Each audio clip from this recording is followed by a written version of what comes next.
तो हेलो जी, कैसे हो आप सब। और आज मैं बताने वाला था हॉस्टल वार्डन के सिलेबस के बारे में। उसके बाद किसी का कमेंट पढ़ा मैं कि इसमें कट ऑफ कितना आएगा, और उसके बाद मुझे मेरी जो कहानी है याद आ गई। और चलिए मैं दो एग्जाम्पल जो वास्तविक घटना है मेरे साथ हुआ है वो मैं आपके साथ शेयर करूंगा। उसके बाद फिर मैं आगे बात करूंगा। तो बात ऐसी है कि मैं दिला रहा था IBPS, Indian banking personal selection जो होता है वो। तो मैं दिला रहा था रायपुर में, ठीक है। और मेरा सब चीज़ बढ़िया था। मेरा इंग्लिश जो है ना, एक तो हिंदी मीडियम में, एक तो हिंदी मीडियम का मैं विद्यार्थी हूँ, तो इंग्लिश मेरा थोड़ा सा वीक जाता है। और इसलिए मेरा लगभग बना हुआ था 8 नंबर, टोटल 15 नंबर था और 8 नंबर का मेरे बना हुआ था। और उसके बाद मैंने बगल वाले से पूछा भाई कि इंग्लिश में कितना नंबर पाना चाहिए या कट ऑफ कितना जाएगा। तो उसने मेरे को बताया कि कम से कम 12 या 13 जाएगा, क्योंकि ये इंग्लिश मीडियम वाला परीक्षा है। अधिकांश जो इंग्लिश मीडियम जो है वाले विद्यार्थी इसको दिलाते हैं, ऐसा टाइप के। और उसकी बातों को मैंने सही मान लिया और मैंने क्या किया, कम से कम 10 लाना चाहिए करके 2 और मैंने लगा दिया। लेकिन जब रिजल्ट आया तो कट ऑफ निकला था, मेरे को याद है, वो लगभग 7 और 7.5 के बीच था।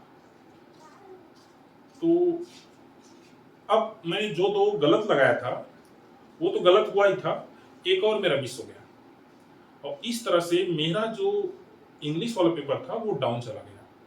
मेरे पास आज भी उसका जो निकला हुआ था वो रिजल्ट वो आज भी मेरे पास है। तो ये घटना हुई मेरे साथ। एक दूसरी घटना बताता हूँ।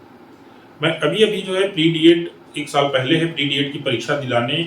वैसे मैं परीक्षा किसी को दिलवाने गया था बिलासपुर, लेकिन जब मैं बच्चों को पढ़ा रहा था ना, प्री डीएड का कोचिंग दे रहा था, तो किसी एक बच्चे ने क्या कहा था कि सर पहले का जो परीक्षा है वो आसान होता था, इसलिए आप जो है 80-81 नंबर ले आते थे, और अभी का जो है एकदम कठिन होता है इसलिए नहीं लेते। ये बात मेरे को लग गया थोड़ा पर्सनली कि अरे क्या सच में ऐसा होता है। चलो भाई, बच्चे ने बोल दिया तो करना पड़ेगा। फिर मैं किसी बच्चे को परीक्षा दिलवाने ले गया था। उसका परीक्षा था कहाँ, बिल्हा में। मेरा कहाँ दे दिया था, बिलासपुर में। मैं भी फॉर्म भर दिया था, चलो करके। और मैं बैठ गया परीक्षा में, प्री डीएड था।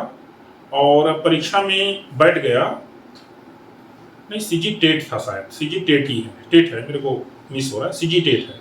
तो मैं बैठ गया महाराणा प्रताप चौक में एक सेंटर है था, वहीं पर था मेरा परीक्षा। मैं बैठ गया। अब जो है जो पर्यवेक्षक था वो मेरा कहना चाहिए दोस्त निकल गया, क्योंकि हम लोग बहुत सारे लोग 2005 से जब जॉब ज्वाइन किए थे तो बहुत सारे लोग एक दूसरे संपर्क में, प्रशिक्षण वगैरह में, शायद हम लोग जो है जब प्रशिक्षण हुआ था वहाँ पिंडा में तब मिले थे। अब वो मिल गया मेरे को। मैं कहें अरे भाई तुम क्यों परीक्षा दिला रहे? अरे भाई मैं ऐसी परीक्षा दिला रहा हूँ, ठीक है। अब वहाँ मैं अपनी जगह बैठ गया। उसके बाद मेरे बगल वाला जो लड़का था वो मेरे को देखा, सर आपका टीचर हो? मैं हाँ टीचर हूँ। तो सर आप मेरे को बताएंगे? मैं क्यों, तुमको क्यों बताऊंगा मैं, क्यों? तो सर प्लीज कर रहा है, मैं 2-3 साल से फेल हो रहा हूँ, मैं सीजी टेट निकाल ही नहीं पा रहा हूँ। तो कितना नंबर पाते हो तुम?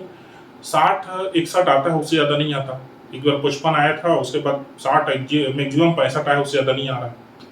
तो मैं कहा चलो, मैं कहा ठीक है, मेरे परीक्षा दिलाने का कुछ ना तो महत्व निकल गया, कुछ ना कुछ करके।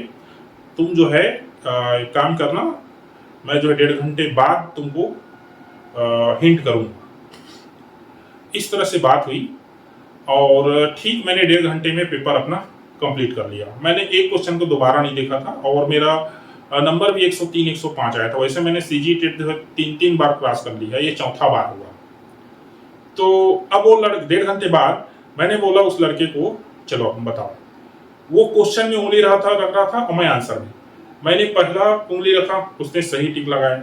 दूसरा रखा, उसने गलत लगाया। कहने का मतलब उसको भरोसा ही नहीं हुआ कि मैं उसको सही बता रहा हूं। उसको यकीन ही नहीं हुआ कि ये टीचर है, ये जो है जानता है करके। तीसरा मैंने बताया उसको कि ये होगा करके, तो फिर वो मेरी बात को अनसुना कर दिया। फिर मैं जो है पेपर देके निकल गया। मैं बोला कि मेरे को थोड़ी तबीयत खराब है करके, सर्दी खांसी आ रहा है करके, और इतना सुने तो लोग फट से मेरे को जाने दे दिए। मैंने उसका मोबाइल नंबर रख लिया और जब परीक्षा रिजल्ट निकला तो मैंने फिर उसको कॉल किया। उसका वही 53 नंबर आया था। इन दोनों उदाहरणों से आपको क्या क्या शिक्षा मिलती है? देखिए, मैं हूं, कोई और है, कोई भी कितना बड़ा जो है कोचिंग संस्थान वाला है वो आपको बोलता है कि भाई इतना कट ऑफ लाना जरूरी है। नहीं, परीक्षा में कौन बैठा है? वो बैठा है कि आप बैठे हो? परीक्षा में आप बैठे हो, और जब परीक्षा में आप बैठे हो तो आपसे ज्यादा बेटर कोई नहीं जानता। इसलिए ये जो जितनी भी परीक्षाएं हैं इसमें जो है खुद का जो विवेक है, कॉमन सेंस जिसको बोलते हैं, वो सबसे इंपॉर्टेंस रखता है। जब मैं आईबीपीएस में परीक्षा दिला रहा था, मेरा विवेक अगर मेरे को सही डिसीजन लेने की परमिशन देता या सही डिसीजन में ले पाता, मेरा विवेक काम करता, तो मैं जो है आईबीपीएस उस दिन क्लियर कर लिया होता। ये बात अलग है, मैंने बाद में जरूर क्लियर किया, लेकिन उस दिन मैंने एक चीज सीखा कि सुनो सबकी, लेकिन अपना विवेक को ताक पे मत रखो। दूसरा जो ये लड़का वाला बात, बाद में मैंने उसको कॉल किया तो उसको रिग्रेट फील हो रहा था।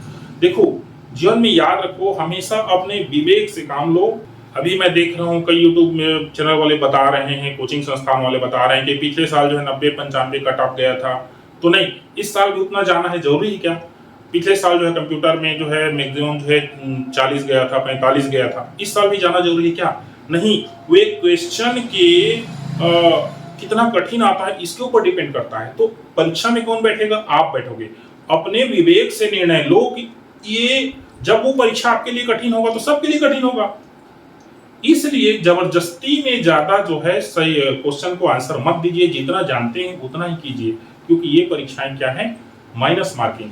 तो अंत में मैं यही कहूंगा, आप जितना सारा पढ़िए, कोचिंग संस्थान वालों के लेक्चर देखिए, वहां जाके पढ़िए पैसा दे देकर, मैंने भी पढ़ा है, लेकिन हमेशा अपने विवेक से काम लीजिए।